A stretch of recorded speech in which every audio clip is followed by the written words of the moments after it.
Welcome to the new episode of Next Marketing with AJ, as in me. Today, I'm very excited to welcome one of my old friends with whom I have spent several years working together, someone who has transformed media businesses at IPG, at Avalere Health, and now he's doing the same with the new organization Avalere Health, which was erstwhile Fishwack Health.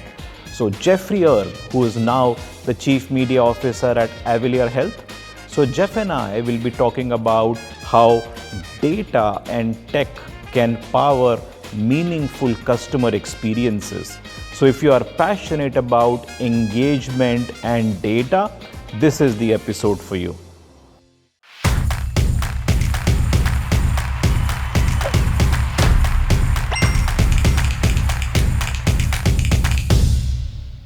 So today we have on board an interesting guest, a dear friend who I have known for a very, very long time. And so his name is Jeffrey Erb. Welcome to the show. Thank you very much. Nice to be here. It's my pleasure, and it is such an interesting topic that we're going to talk about, which is close to my heart. My first job at McCann was in engagement. And I know you kind of lead engagement as well. You built multiple businesses. So I thought it could be a great way to initiate a dialogue on customer engagement, right? Could be an HCP, could be a patient, but a customer is a customer. So what are your thoughts on what is real customer engagement? So in my opinion, I feel that customer engagement is really about connecting with your audience in a very meaningful way on a one-to-one basis. I think that people tend to overlook the fact that a persona only really goes so far when you're trying to connect, whether it's an HCP or a patient, in that it's a nice way to segment and cluster, but the reality of it is people tend to learn differently, people think differently, and they react to media really differently. And in order to engage with somebody, you really want to connect with them on a visceral level and make sure that you are inspiring them to take action. And that action could be any number of things, not necessarily just a digital action, but it could be just a way of thinking. And so real engagement is connecting with an individual on a one-to-one meaningful basis. I think it's interesting when you say that, and I think we have seen various ways that brands have been trying to do customer engagement and how it is evolving, right? So, what did you see when you really started working several years ago? What was engagement back then, and how do you see it as transforming now? Sure. Well, I think engagement back then was really, how are people connecting and interacting with any message or media that's being put out there? And I think that over time, over the last, I'll say 10 years, it's really changed. Media in and of itself has changed. I don't even like to use the word media because of the fact that media implies it's really just this delivery of some sort of content, whether it's a visual banner or whether it's any other format that you're going to click on or view or take action with. The reality of it is media has evolved because all the insights and all the data and all the information that you capture from those interactions enabled you to be more informed about the audience and to really deliver more powerful messages in a way that's connecting with them in the way that they prefer to learn, in the way that they prefer to digest information and consume information.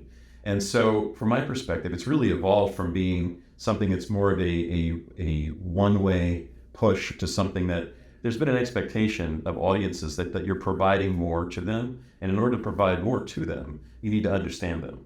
And I think at this point, it's evolved pretty dramatically. So when I started in media, it was really kind of understanding most effective ways to deliver messages to people. And now at Fishwack Health, it's really come to the point where we're really looking at understanding the most effective ways to understand that audience and really deliver on a promise to them on behalf of the clients that's going to make sure that they are surrounded and supported on an ongoing basis. That's very interesting. So I think all of the transition evolution that we see is kind of based on data, right? It's data that is driving that change. It is data that driving that segmentation, that personalization, right? How easy or difficult, right, do you see getting that data, then using that data to power an experience?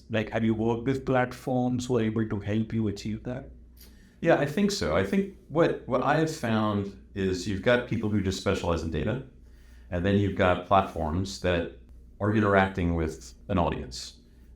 They have a lot of data that they don't necessarily leverage in a way that could be meaningful because their business is in powering advertising or delivering messaging.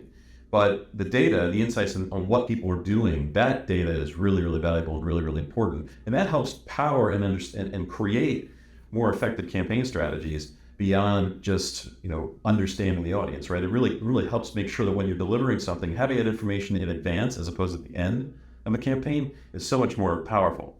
So there are people who are forward thinking and who are innovative like yourself to bring that data forward and really help power that overall strategy and thought process at the beginning of the overall strategy and engagement, whether it's a patient or an HCP, as opposed to just delivering it on a reporting basis, because that's the kind of information I think when you're starting to layer that data that is really valuable. And it depends really upon who you're working with regards to how effective it can be and what kind of internal tools that you put together in order to bring that data together and make sure that you're able to analyze it and understand it effectively. We were together at one of those pharma shows last week, right?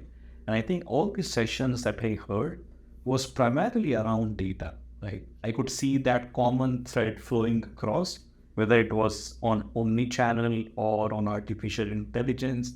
I think data was that common thread which could stitch them together. And I was talking to a few people there. Is data only a conversation or they see some action as well? Because it is, like, for a lot of companies I saw, it is still innovation.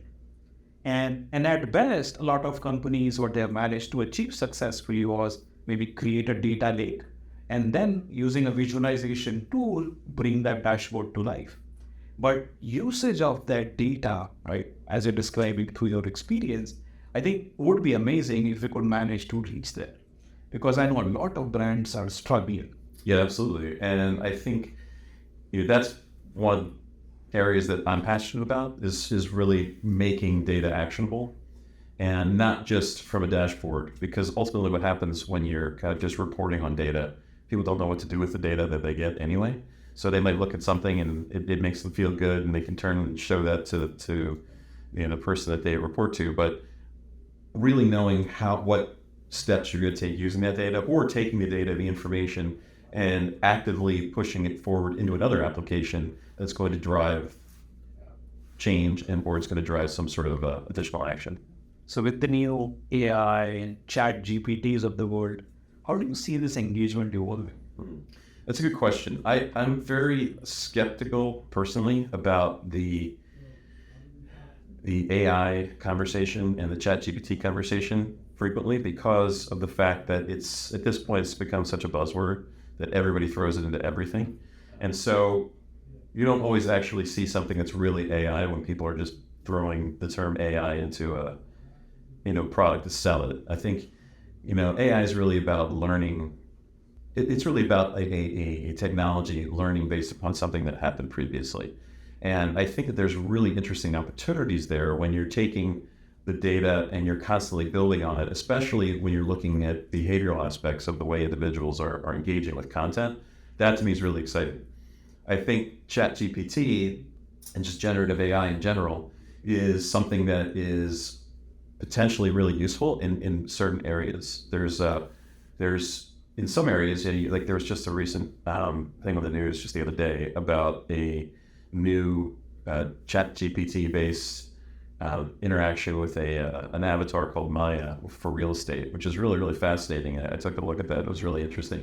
And then on the flip side, the next day, this morning, there was something in the news about how ChatGPT is getting sued by publishers across the board because they're literally finding entire sections of their works plagiarized in other works. So I think we've got to be really careful about how it's being used, particularly in the healthcare industry, to make sure that there's not something that you can just look at and assume it's okay to move forward with. You've got to really understand it and understand where that data is coming from, because it's easy to just not think about it and assume that it's learning and it's doing what it's supposed to do. But I think there's a lot more behind it. Yeah, I think if kind of used well, I think ChatGPT or actually AI, not just ChatGPT, right? That's NLP, is how you could learn about an individual. You spoke about various segmentation, right? The AI could help in learning about those individuals. Exactly. Create those personalized content relevant for them. That's exactly. So many applications going around creating those funny videos, but it could be like real content going to those brands, which is built just for that audience. And then maybe delivering only on those channels which matter to the audience. It's exactly what like you and I are on the same page, but that's exactly where I see the biggest opportunity. Challenge you have there is iterative content usually has to be passed through MLR. Yeah. So as a result of that, there's nuances around that. But I think that on the AI from a content creation perspective, but on the segmentation, delivery, and understanding the audience perspective, I think you're spot on. That's exactly where I think it's really, really exciting. Also coming back to engagement, right? From AI, a lot of times I've seen a kind of marketer struggling to understand what is engagement, right? Some call them as clicks as engagement, some call scripts as engagement, some may even count to use as engagement, right? So now as a marketer, like what to really qualify, what is engagement? Well, that's a good question. And I think it's going to be different depending upon the client, the brand, and their own objectives. Everybody's got different KPIs. So, and there's different metrics that you may want to utilize based upon what your goals are from what you're trying to achieve with your marketing campaign. So where one person who is interested in branding, as an example, it's going to be just somebody viewing something over a period of time. That's an engagement to them. Whereas somebody who wants to understand who a specific patient is, they're going to want to make sure that not only do they click on a banner, but that they fill out the form on the next page. So I think it really kind of depends on what the overall objective is. And engagement is one of those things that is, it's a KPI that you have to establish at the outset based upon what your objectives are. And I think, the other thing that's really important to recognize in the aspect of understanding those engagements is that it's not just about, media placement. It's also about the message, and it's also about the creative, and it's about the strategy. So sometimes I think people forget that it's not, solely the media company's role in driving that engagement, but, the media agency is there to make sure that it's in the right place, but something else has to draw that person forward and connect with them on that visceral level that we just talked about. Yeah, no, that's a very interesting point. And yeah, often at times it is kind of put on media, right? Media didn't do well. The engagement was not looking at the content. Exactly. That was not worth engaging. And sometimes I've seen there's no even call to action on a piece of content, and the expectation is clicks. Yeah. Right. So how can the engagement come? Exactly. So what is one message you would like to give to our young marketeers who would be watching the show? A message that I want to give to young marketeers. One message. Most difficult. One message. I would say understanding the audience and connecting with people on a one-to-one basis is the most important thing moving forward in this world. We've trained people to expect more from the way that we engage and interact with them if you're developing a product, and as a result of that, you need to make sure that you're delivering on that promise. Great. Thank you. Thank you so much, Jeff, for sharing your pearls of wisdom. Thank you so much for joining the show. Thanks for having me. Appreciate it. Pleasure.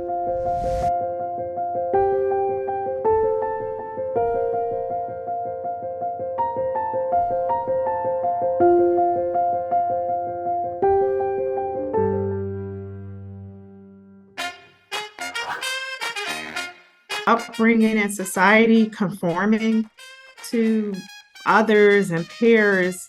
And I would say, young marketers, be your authentic self. That's what brings the uniqueness. That's what brings your greatness to some of these conversations. Being vocal about that is very important, because if those young marketers are seeing certain things that are happening in their community that's relevant to the boardroom, we want to make sure that those marketers feel safe to be their authentic selves and to advocate and be vocal about the changes within society and within our own, marketing plans.